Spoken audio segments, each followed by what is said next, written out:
Hello दोस्तों, कैसे हो? आपका स्वागत है त्रिपान स्टडी सेंटर में। आज जो हम करने जा रहे हैं पॉलिटिकल साइंस के महत्वपूर्ण चैप्टर राजनीतिक विज्ञान की ये चैप्टर जो है हर क्लास के हर बोर्ड के बच्चों के लिए अत्यंत महत्वपूर्ण है, जिनके सिलेबस में ये टॉपिक है। चलिए देखते हैं हमारा आज टॉपिक क्या है। Permeable. As you know that the Constitution of India is a commences with the permeable. Let us find out what a permeable is. The permeable is like a introduction of the preface of the a book. As on the introduction is not a part of the content, but is explain the purpose and the objective with which is the document has been written. So, is there case with there is a permeable to the Indian Constitution. As such, the permeable provide the guidelines of the Constitution.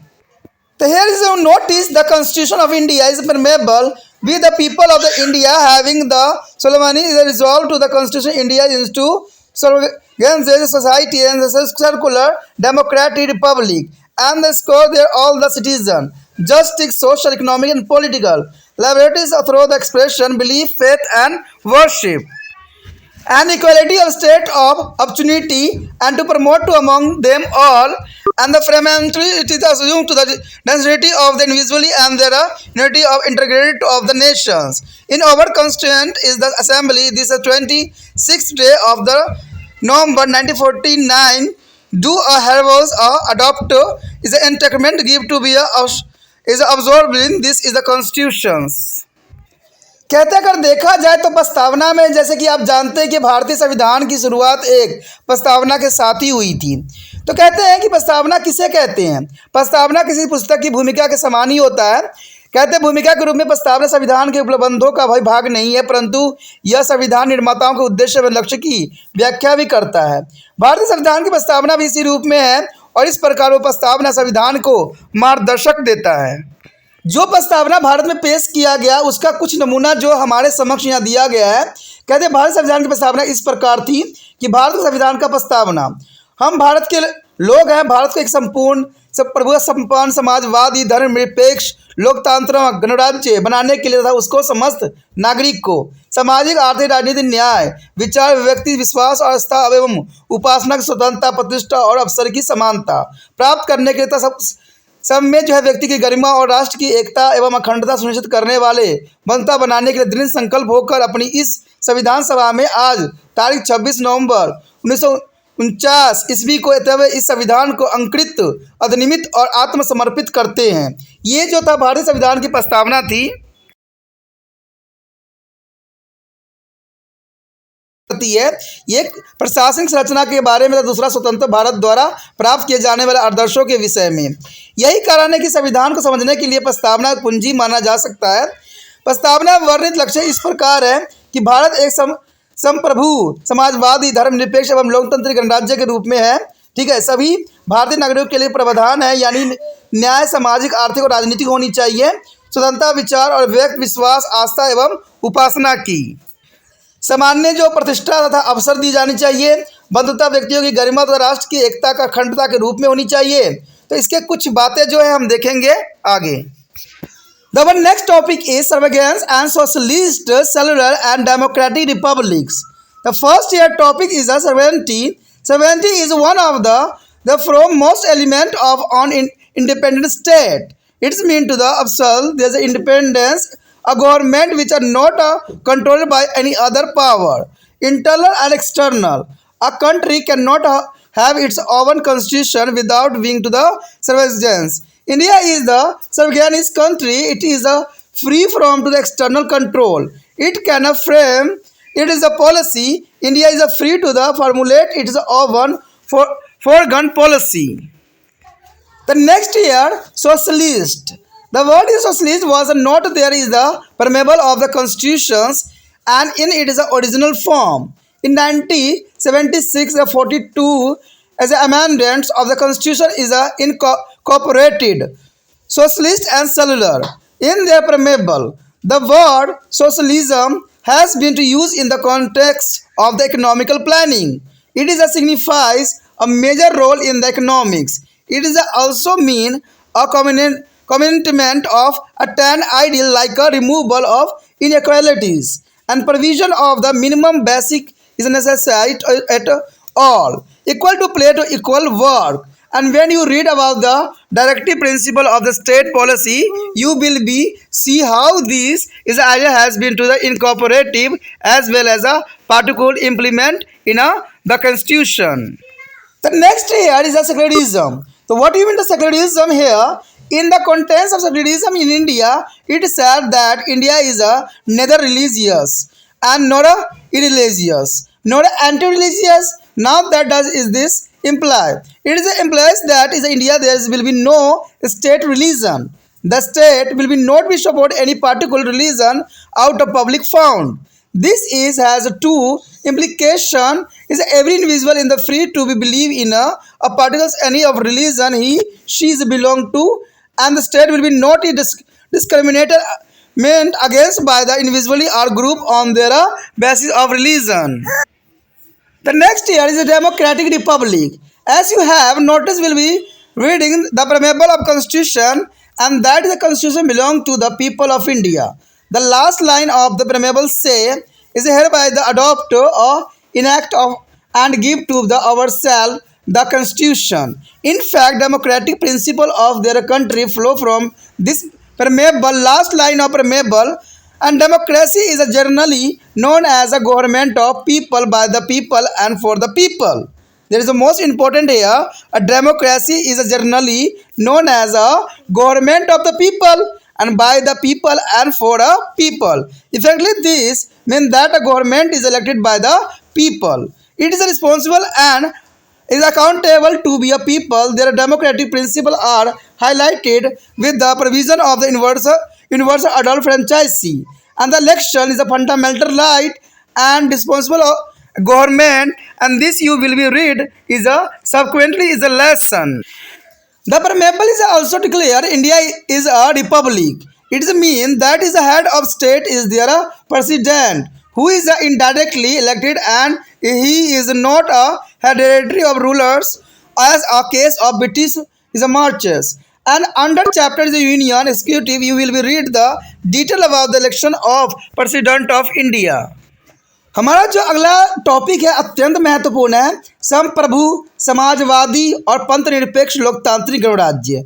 आखिर इन सब शब्दों का क्या अर्थ निकलता है, तो इनका अर्थ जानना अत्यंत महत्वपूर्ण रहता है। सबसे पहले हमारे समक्ष आता है संप्रभुता। आखिर संप्रभुता किसी स्वतंत्र राज्य का एक अत्यंत अनिवार्य तत्व होता है। इसका अर्थ पुण्य स्वतंत्रता से होती है, बिना किसी आंतरिक एवं बाहरी दबाव और प्रभाव अथवा हस्तक्षेप के राज्य के निर्णय लेने की पुण्य स्वतंत्रता को ही संप्रभुता दर्शाता है। भारत अपनी विदेश नीति स्वतंत्रता पूर्वक बना सकती थी।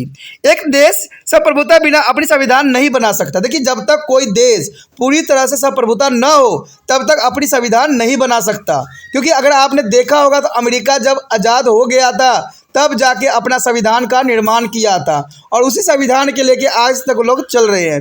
तो कहते हैं जब तक कोई देश आज़ाद नहीं होता किसी देश से तब तक जो है अपनी कॉन्स्टिट्यूशन नहीं बना सकता। जब भारत संप्रभुता संपन्न हुई तब जाके इसने अपना संविधान का निर्माण किया और नीतियों का जो है बनाया।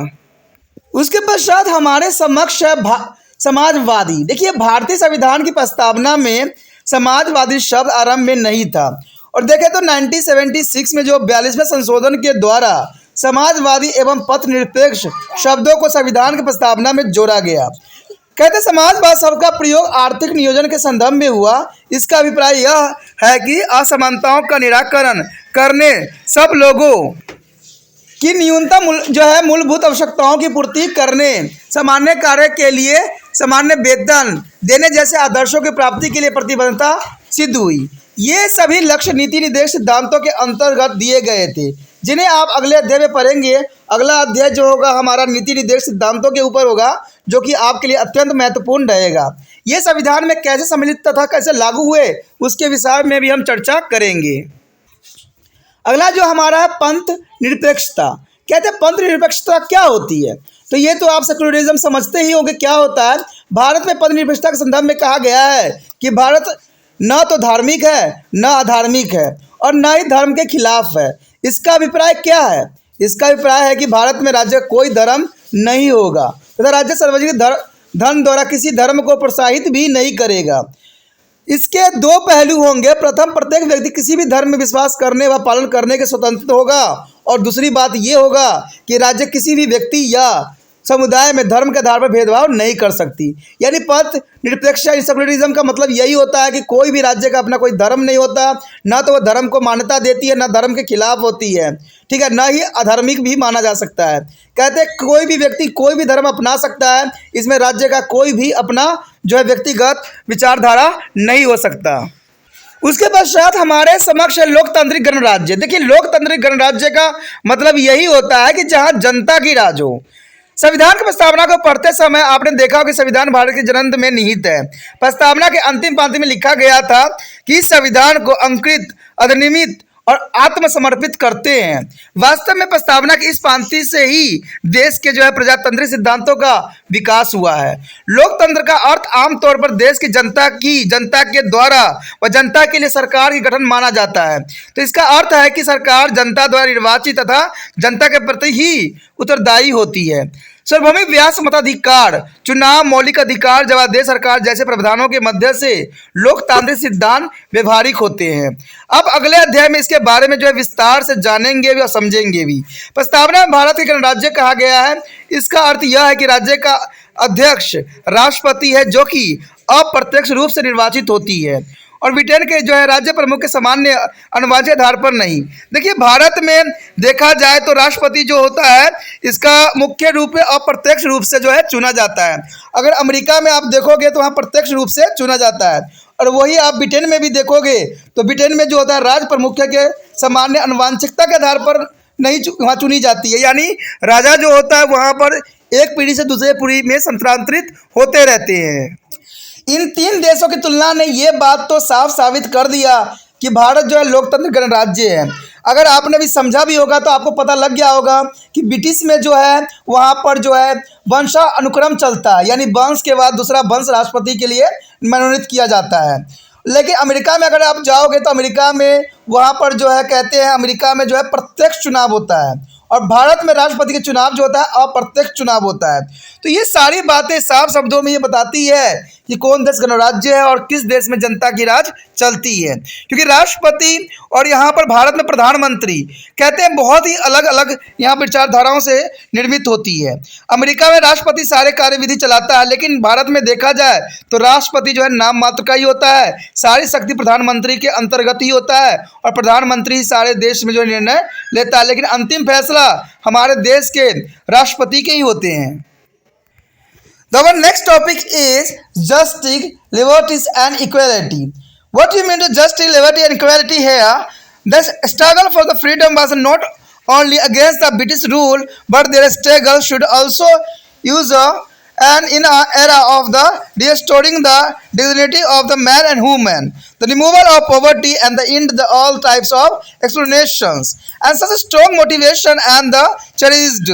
The ideals there promoted the framers to lay up emphasis on the provision of justice, liberty and equality to all their citizens of India. There is a first point is come here, a justice.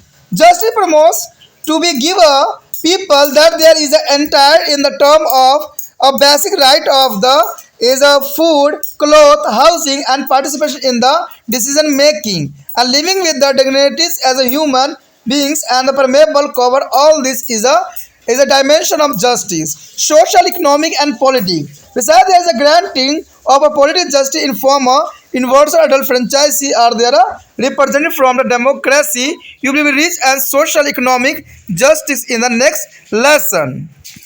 The next is the liberty. The permeable also mentioned about the liberty of through their expression, and these freedoms has been to the granted in the constitution through the fundamental right. Through the freedom from a bond has not been to granted in the fundamental right, and contained a directive to be a state has been to the mentioned in the directly principle. There is a liberties, and here the equalities. Equalities are considered to be this a sense of the modern democratic ideology. The constitution is a marker place the idol of the equality in a place of pride of permeable. All kind of inequality based on the concept of rulers and the ruled on the basis of the caste and gender. were to be eliminated. The all citizens of India should be treated equal and extended equal protection of law without any discrimination. The based on caste, creeds, and both religion, sex, etc. Similarly, equality is opportunity impels there regardless of the social, economic situation into which one is born. He and she will have to be a same chance as everybody as to develop his hair is a talent and chosen mean of the livelihood. दोस्तों यहाँ पर जो हमारा topic आया है न्याय, स्वतंत्रता एवं समानता का, आखिर इसका क्या मतलब हुआ। कहते स्वतंत्रता संग्राम केवल ब्रिटिश शासकों से मुक्ति के लिए नहीं था, बल्कि एक ऐसे युग के सूत्रपात के लिए था जिसमें स्त्री पुरुष को गरिमा की सुरक्षा रखा जाए, निर्धनता का जन्मूलन, सभी प्रकार के शोषण की समाप्ति हो। इसलिए लक्ष्य पूर्ति प्रस्ताव एवं प्रस्तावना में संविधान निर्माताओं ने सभी भारतीय नागरिकों को न्याय, स्वतंत्रता, समानता के प्रावधानों की घोषणा जो 40% आदर्शों के रूप में किया था।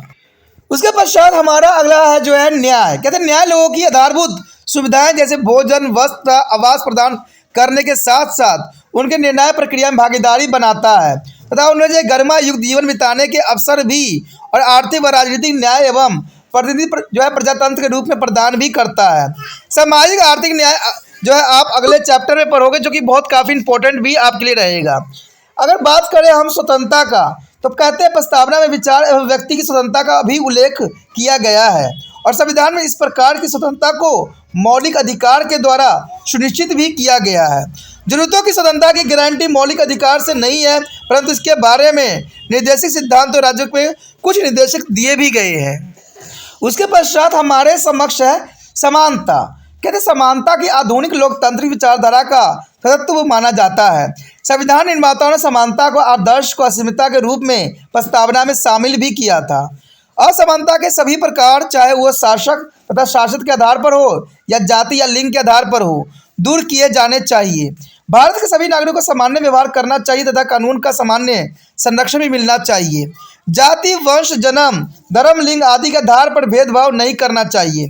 इसी तरह अवसर की समानता का अर्थ है प्रत्येक स्त्री पुरुष को अपने जन्म की सामाजिक आर्थिक स्थिति में बावजूद अपनी प्रतिभा का विकास के लिए व्यवसाय को अपनाने का सामान्य जो है अवसर उपलब्ध होगा। तो ये बहुत काफ़ी इंपॉर्टेंट था, क्योंकि आपको पता ही है कि भारतीय संविधान में ये बात साफ शब्दों में कहा गया है कि किसी भी व्यक्ति के जाति, वंश, जन्म, धर्म, लिंग आदि के आधार पर कोई प्रकार की भेदभाव नहीं किया जाएगा। सभी व्यक्तियों को, चाहे स्त्री हो चाहे पुरुष हो, सामान्य कार्य के लिए सामान्य वेतन, सामान्य सभी भी सामाजिक आर्थिक स्थिति में अपना पार्टिसिपेट कर सकते हैं।